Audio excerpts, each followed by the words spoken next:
Setelah 5 jam penggeledahan, tim penyelidik KPK membawa 2 koper berwarna merah dan hitam yang diduga merupakan barang bukti. Tidak ada komentar dari tim KPK terkait penggeledahan di kantor Bupati Indragiri Hulu. Bupati Indragiri Hulu, Ade Agus Hartanto, mengatakan tim KPK datang hanya untuk bersilaturahmi. Ia pun tidak mengetahui isi koper yang dibawa oleh KPK.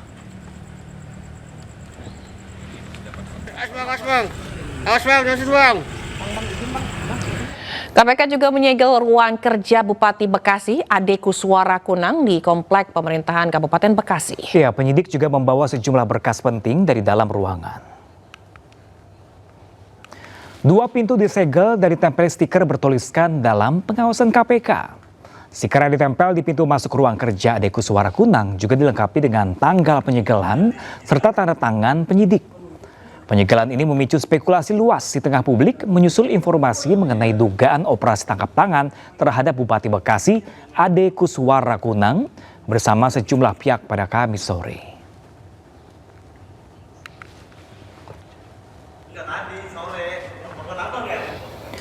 Sementara itu, pemirsa, PLT Sesja Mintel Kejagung, Sarjono Turin, membenarkan adanya OTT jaksa di Banten. Dirinya pun memastikan penanganan kasus akan dilakukan secara transparan. Bahwa kami akan menangani perkara ini secara transparan, akuntabel, dan objektif. Pak, izin Pak, Dua orang yang dimaksud ini yang diserahkan ini apakah jaksa di Kejati Banten, Pak?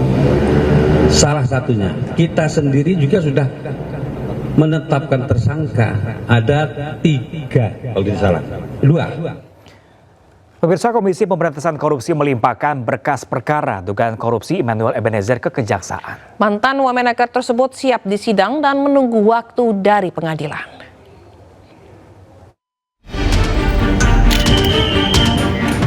Komisi Pemberantasan Korupsi melimpahkan berkas perkara dugaan korupsi sertifikasi keselamatan dan kesehatan kerja K3 di lingkungan Kementerian Ketenagakerjaan ke Jaksa Penuntut Umum.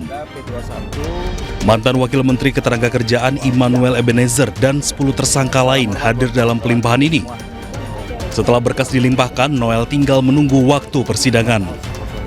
Ya, terima kasih. Hari ini sudah P21, tinggal kita nunggu jadwal sidang.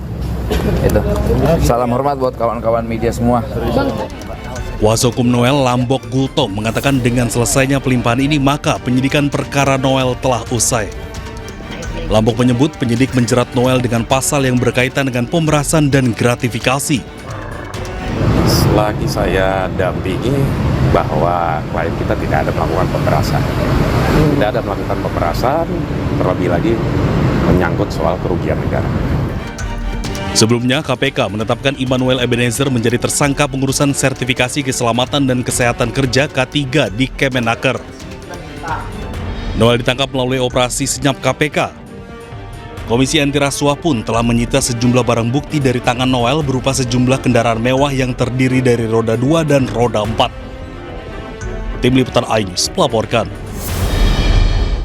Ya, pemirsa, Polda Metro Jaya meminta pihak Roy Suryo CS ajukan pra-peradilan jika tak setuju dengan status tersangkanya usai gelar perkara khusus. Sementara itu, kuasa hukum Roy Suryo menilai polisi tak memiliki kewenangan menetapkan keaslian ijazah Jokowi.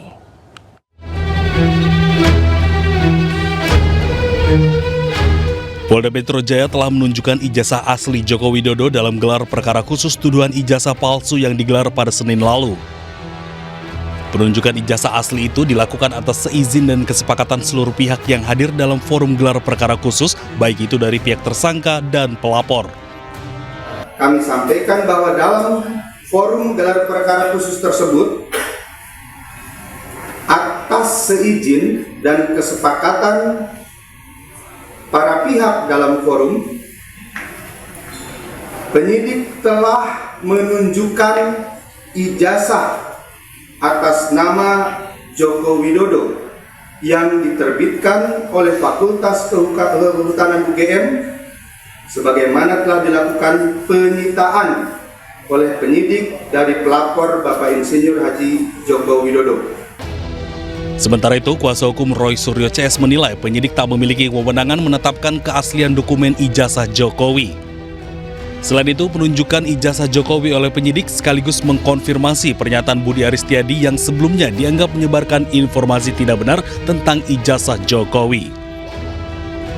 Proses penunjukan bukti ijazah SMA dan S1 Jokowi hanyalah untuk mengkonfirmasi bahwa dokumen tersebut benar ada dan telah disita oleh penyidik per 23 Juli 2025. Penunjukan dokumen tersebut sekaligus membongkar kebohongan saudara Budi Aristiadi, Ketua Umum Projo, yang mengaku telah ditunjukkan ijazah Jokowi dan diklaim asli saat berkunjung di kediaman Jokowi di Solo pada tanggal 24 Oktober 2025. Diketahui Polda Metro Jaya telah menetapkan 8 orang tersangka dalam kasus tuduhan ijazah palsu Joko Widodo. Setelah gelar perkara ini, polisi kemudian akan pemenuhan rekomendasi untuk kelengkapan berkas perkara dan segera berikan kepastian hukum. Dari Jakarta dan Helmi Sajembati, iNews melaporkan. Tim advokasi anti kriminalisasi akademisi dan aktivis mendesak Polda Metro Jaya segera menerbitkan surat perintah penghentian penyidikan kepada para tersangka kasus ijazah Jokowi. Pasalnya penetapan tersangka kasus dinilai cacat prosedur. Tim advokasi anti kriminalisasi akademisi dan aktivis menanggapi gelar perkara khusus yang dilakukan Polda Metro Jaya terkait kasus ijazah Joko Widodo. Penyidik dinilai tak punya wewenang untuk menetapkan keaslian dokumen ijazah Jokowi dalam forum gelar perkara khusus.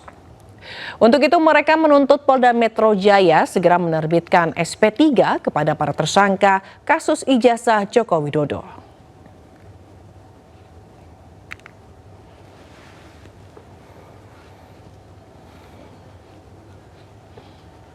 Tugas kita sekarang gitu kan, untuk mengajak berbagai elemen masyarakat untuk mendeklar kepolisian agar dua hal tadi, yaitu melibatkan pihak ketiga dalam proses uji forensik di lab forensiknya Polri, atau yang kedua memberi kebebasan laboratorium forensik lain yang dimiliki oleh lembaga-lembaga lain bisa mengujinya. Itu desak oleh masyarakat, desak oleh rakyat. Ya, pemirsa, aktor Ahmad Zoni yang sekaligus terdakwa kasus narkoba menghadiri sidangnya secara langsung. Ya, momen ini sekaligus menjadi pertemuan Ahmad beserta keluarga dan kerabatnya.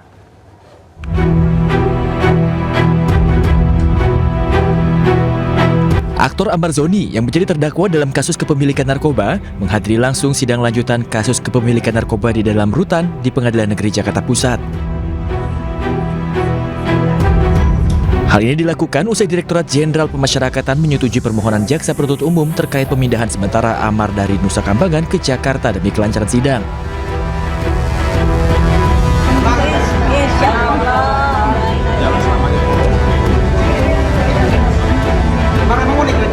Ahmad hadir terlihat bahagia melihat keluarga dan kerabatnya yang telah lama tak dijumpainya. Bersanding dengan 4 terdakwa lainnya, Ahmad nampak mengikuti jalannya sidang dengan seksama. Dalam proses tanya jawab, Ahmad menyatakan pengakuannya sebelumnya berdasarkan tekanan. Di situ ada CCTV, nggak ada mungkin kalau nggak ada CCTV. Jadi saya meminta pengakuan, saya memang mengaku seperti itu, yang ada di video itu, ya kan? Tapi pertanyaannya, pengakuan saya itu berdasarkan dari tekanan yang dimana ya CCTV bisa membuktikan itu semua. Sebelumnya, Ahmad Zoni didakwa menjual narkotika jenis sabu di rutan Salemba, Jakarta Pusat.